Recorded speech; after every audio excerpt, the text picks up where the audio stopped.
തോറ്റംപാട്ട് മഹോത്സവം തെക്കൻ കേരളത്തിലെ കുടുംബക്ഷേത്രങ്ങളിൽ എല്ലാ വർഷവും നടത്തി വരാറുള്ള ഉത്സവമാണ് തോറ്റംപാട്ട്.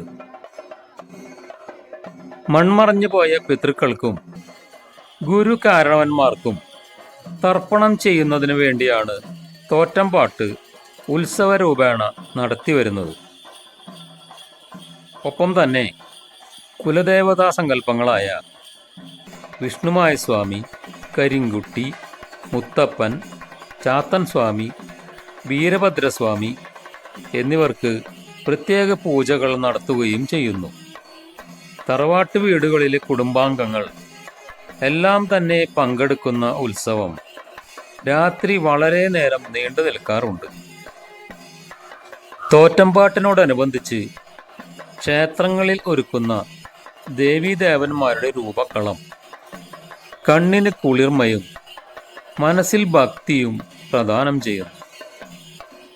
രൂപക്കളങ്ങൾ വരയ്ക്കുന്നത് ഈ കലയിൽ പ്രത്യേക വൈദഗ്ധ്യം നേടിയ കലാകാരന്മാരാണ്.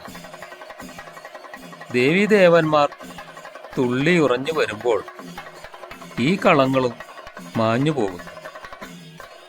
മനസ്സിൽ നിറഞ്ഞ ഭക്തിയോടെ മാത്രമേ ഈ കാഴ്ചകൾ ഭക്തർക്ക് കണ്ടു നിൽക്കുവാൻ കഴിയുകയുള്ളൂ. മിക്ക ക്ഷേത്രങ്ങളിലും തോറ്റംപാട്ട് മഹോത്സവം ദിവസങ്ങൾ നീണ്ടു നിൽക്കാറുണ്ട്. ഓരോ ദിവസവും വ്യത്യസ്തങ്ങളായ കളങ്ങൾ ഇതിനായി ഒരുക്കുന്നു. താലപ്പൊലി, ചെണ്ടമേളം എന്നിവ ഉത്സവത്തിന് മാറ്റുകൂട്ടുന്നു. ചടങ്ങുകൾക്ക് ശേഷം പ്രസാദ ഊട്ടോടുകൂടി ഉത്സവം സമാപിക്കുകയാണ് പതിവ്.